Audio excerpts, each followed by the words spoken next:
में ये था कि हम 400 पार तो करेंगे ही, और 4 तारीख को नतीजे आने थे कि पब्लिक जो ना नतीजों में लगी रहेगी, उसके जो ना काउंटिंग में लगी रहेगी कि किसकी कितनी हुआ है, और आपको उनको जो ना मौका मिला और उन्होंने वो काम कर दिया है, बाबा साहब की प्रतिमा हटा दी। जैसे ही उन्होंने 3 तारीख की रात को प्रतिमा हटाई, सुबह 5 बजे, सबसे पहले तो सुबह 5 बजे मेरे पास फ़ोन आता है पार्लियामेंट से, क्योंकि ज़्यादातर जो ना पत्र व्यवहार जो वहाँ पर मैं ही करता हूँ, तो मेरे पास वहाँ से लेटर वो फ़ोन आता है कि सर ऐसे ऐसे रात में जो ना यहाँ पे बाबा साहब की, क्योंकि हमारे भी जो ना वहाँ पे पार्लियामेंट के अंदर सिक्योरिटी के अंदर लोग हैं, उन्होंने फ़ोन किया कि सर ऐसे ऐसे यहाँ पे बाबा साहब की प्रतिमा हटा दी गई है। जय भीम भाई। हाँ ठीक है, मैंने तुरंत तारीख को, और उसमें हमने फैसला लिया और हमने जो ना लेटर बनाए, और वे लेटर हमने बना करके लेटर तैयार किए गए। राष्ट्रपति, प्रधानमंत्री, गृह मंत्री और लोकसभा स्पीकर और SC/ST आयोग में लेटर हमने जो ना 9 तारीख को सरकार बनी, और 10 तारीख की सुबह जो ना हमने वहाँ पे जो ना छावनी बना रखा था पार्लियामेंट को, मगर फिर भी हम लोगों ने जो ना संघर्ष करके जो ना वे लेटर वहाँ तक पहुँचाए। उसका हमारे पास कोई जवाब नहीं आया। फिर हमने जो ना अपने समाज को इकट्ठा, चंद लोगों को इकट्ठा करके, जो बुद्धिजीवी लोग थे उनको हमने इकट्ठा किया और एक प्रदर्शन का जो ना आह्वान किया। 26 जून को हमने फिर प्रदर्शन किया, और फिर प्रतिमा क्यों हटाई गई, किसके इशारे पर हटाई गई, और वहाँ जबकि हमने लेटर दिया था, हमने जो ना 2023 में ही लेटर लगा दिया था कि जो नई संसद बनी है उसके अंदर जो ना बाबा साहब की प्रतिमा लगनी चाहिए, और बाबा साहब का नाम जो ना पार्लियामेंट का नाम बाबा साहब के नाम से जो रखा जाना चाहिए। हमने 2023 में ही लेटर लगा दिया था, मगर क्योंकि तब वो बाबा साहब की वहाँ प्रतिमा पार्लियामेंट के अंदर लगाई गई थी, लेकर के 1964 से लेकर के और 1968 तक जो हमारे बुजुर्ग थे, हमारे पूर्वज थे, उन्होंने बहुत संघर्ष किया उस प्रतिमा को लगवाने के लिए, और जेलों में गए, कई लाख लोग जेल में गए, और उसका नेतृत्व BP मौर्य जी ने किया था। ये हम लोगों को ध्यान होना चाहिए, याद होना चाहिए कि BP मौर्य जी के नेतृत्व में हम लोगों, हमारे पूर्वजों ने जेल भरो आंदोलन जो ना, तो अपने अतिथियों की, अपने महापुरुषों की बलिदानों को हमें जो ना याद रखना चाहिए। वो परंपरा पार्लियामेंट के अंदर समता सैन दल के माध्यम से डाली गई कि 14 अप्रैल को और जो 6 दिसंबर को आप लोग जो ना वहाँ पर पुष्पांजलि करने जाते हैं, वो एक समता सैन दल की ही देन है कि जो वहाँ पे जो परंपरा डाली गई, और आप पुष्पांजलि करने जाते हैं और बाबा साहब के दर्शन करने जाते हैं।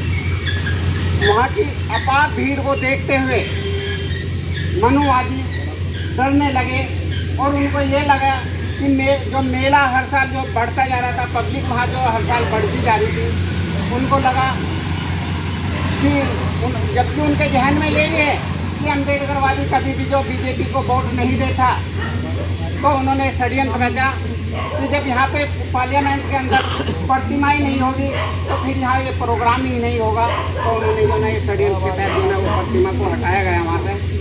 अब हम लोगों का कर्तव्य आए हैं, निवेदन करने आए हैं, अपने साथ अब खुद तो आप स्वयं आए, मगर अपने परिवारों को, अपने यार दोस्तों को, अपने रिश्तेदारों को साथ लेकर के आएँ, ताकि जो ना इस समाज को, इस मनुवादी सरकार को ये आभास हो जाए कि हाँ ये लोग जो ना सोए हुए नहीं हैं, जागे हुए हैं। नहीं तो हमें जो ना वो मंजर अपनाना पड़ेगा। 2018 का आप जानते हैं, 2018 में 2 अप्रैल का आंदोलन आप सब जानते हैं कि एक SC/ST उसमें जो ना उन्होंने अधिवेशन पास किया था, और वो सरकार को उसमें झुकना पड़ा था। उसका भी जो ना नेतृत्व वो ऐसे ही नहीं हवा में हो गया था कि 2018 में 2 अप्रैल को हवा में नहीं हो गया था कि जो ना तो भारत बंद हो गया, ऐसे ही सरकार को झुकना पड़ा। उसका नेतृत्व भी, उसकी मीटिंग भी समता सैनिक दल ने अन्य संगठनों के साथ मिलकर के हैदराबाद के अंदर बुलाई थी, और हैदराबाद के अंदर तारामती होटल के अंदर ये निर्णय लिया गया था कि 2018 में 2 अप्रैल को भारत बंद होगा, और भारत बंद हुआ। हम सब मिलकर के अलग अलग उसमें ये भी तय हो गया था कि कोई भी बीच में रहना होगा ताकि कहीं कुछ वो ना हो जाए, मगर उसमें जो ना झुकी और हमारे कुछ बच्चे शहीद भी हुए। तो हमारी जो ना सरकार से यही लड़ाई है, प्रतिमा को वहीं लगाया जाए। और आप लोगों से अपील है कि अगर जुल्मों से अगर बचना चाहें तो मेरी बात पर करो अमल, और घर घर से एक बच्चा दे दो। मांगे समता सैनिक दल, मांगे समता सैनिक। इन्हीं शब्दों के साथ जय भीम, जय भारत, नमो बुद्धाय। देखिए मोदी हटाने के कई कारण है। कारण ये भी नहीं है, जब 1964 में मोदी साहब ने फाइट की थी तब थोड़ा ये समाज जागरूक हुआ। उसके बीच में देखा बीजेपी गवर्नमेंट ने कि इनका कोई भी जितने मेंबर ऑफ पार्लियामेंट है कोई भी पार्लियामेंट का आवाज़ नहीं उठाता, तो ये समाज तो निष्क्रिय होगा। अब तो जो मर्जी करो, तुमने मनमानी चलाई इन्होंने, और इन्होंने ये नहीं पता कि अब दलित कितना जाग चुका है। तो इसी के प्रोटेस्ट में हम लोग जाते हैं और देखा यार ये हमारे से नहीं, ये मनो इससे डरे बाबा साहब अम्बेडकरवादी विचारधारा से डर लग गया, क्योंकि हमारे लोग दिन पे दिन बाबा साहब को पढ़ रहे हैं, आगे बढ़ रहे हैं। तो सबसे खतरा है यार ये अम्बेडकरवादी हमें कहीं का नहीं छोड़ेंगे, पूरे देश को भोजन बनाए। सबसे बड़ा खतरा तो इन्हें भी है। तो ये नई प्रोपेगेंडा अब देखो, नई साल लगा कांवड़ में क्या फैलाता नहीं आते, देखो वहाँ पे नेम प्लेट कर दिया। तो ये तो षड्यंत्र करते रहेंगे, षड्यंत्रकारी है, इनसे ही बचना होगा। और मैं सबसे यही अनुरोध करना चाहती हूँ, उनका सैनिक दल अकेला कर ऐसा भी नहीं हो सकता, सभी साथ को मिलना चलना पड़ेगा। और इसी के साथ मैं सब आवाना 9 तारीख को ज़्यादा से ज़्यादा वहाँ पहुँचे। जय हिंद, जय भारत। तो मैं उम्मीद करूँगा तो फिर तो कम्प्लीट जानी चाहिए। साथी, मैं आप तमाम साथियों को पर्सनली जानता हूँ, बहुत तमाम साथी जितने भी हैं उनमें से बहुत लंबे समय से हम लोग जुड़े हुए हैं। आप बेशक 20-25 की संख्या में, परंतु जितने भी साथी आप यहाँ उपस्थित हैं, आप सैकड़ों साथियों को लेकर चलने की क्षमता रखते हैं। आप सब चाहें और यहीं पर संकल्प करिए। आज हम जो बैठे हैं कि हम एक नहीं, हम 10 बजे तक भारत की, मैं कहता हूँ, सबसे बड़ी कॉलोनी मानी जाती है, जिसमें अपने जितने भी विचार के लोग हैं, समाज के लोग हैं, वो बहुत संख्या में हैं। केवल जैसे हम पूरे देश में जा करके हर जिले प्रदेश में जा रहे हैं और हम लोगों को मोबिलाइज कर रहे हैं, लोगों को तैयार कर रहे हैं, प्रेरित कर रहे हैं। अगर आप भी 20-25 साथी ये तय कर लें कि भाई हम अपने आसपास में सभी को तैयार करेंगे, जहाँ बैठेंगे फ़ोन के माध्यम से कैसे मैं समझ रहा हूँ बहुत सारे साथी सब खड़े हो जाते हैं। केवल तैयार करने वाली बात है कि यहाँ जो हम इकट्ठा हुए हैं, उसी मकसद के लिए इकट्ठा हुए हैं।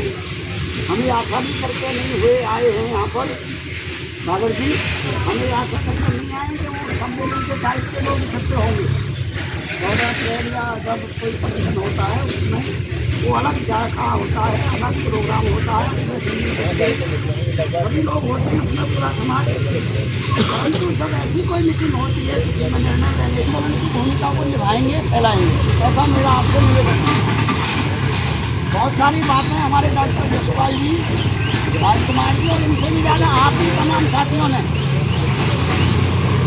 एक दूसरे को बताया। ये आप जानते हैं इस बात को कि बाबा साहब की प्रतिमा जो संसद भवन में लगी हुई थी, वो करोड़ों लोगों की आस्थाओं का हमारा ये जो समाज में चलना सीखा, बोलना सीखा। तो मैं सन 1967 की बात बता रहा हूँ। मैं गायक होता था, बहुत ही मतलब बहुत ही तेज तर्राक कह सकते हो आप उस जमाने में, थोड़ी या भारत को आज़ाद कराने को भी इस तरीके के गीत बना कर 1967 में बीपी मौर्य जी का बहुत बड़ा एक आंदोलन था पूरे भारत में। उस जमाने में जब लोग जय के नाम पर पत्थर मारते थे और एक जात विशेष जो बाबा साहब के नाम को कुछ लोग लेते थे, उस जात में से भी जाट हम कह सकते हैं आप, और जो यही लोग ज़्यादातर हुआ करते थे और यही लोग ज़्यादातर लड़ते थे। अलीगढ़ जो अपना डिस्ट्रिक्ट है, ये सबसे अगुवाई में था उस जमाने, क्योंकि मौर्य साहब वहीं के रहने वाले थे। और फिर हापुड़ से लेकर ये पूरा क्षेत्र बहुत जगता चला गया और हालात ऐसे हो गए कि कम से कम 5 लाख लोग 1963 से लेकर के 65 तक जेल में गए थे और 3 लाख लोग तो सालों साल तक जेल में रहे थे। ये रिकॉर्ड है, ये हमारे सामने की बात है। और लगभग 1975 से लेकर 80-85 तक जब तक मौर्य जी रहे हम कई सभाओं में मैं राष्ट्रीय अध्यक्ष के रूप में जाता था समता सेंटर का, वो as a leader of the leader थे वो हमारे, तो वो उनको बुलाते थे लोग।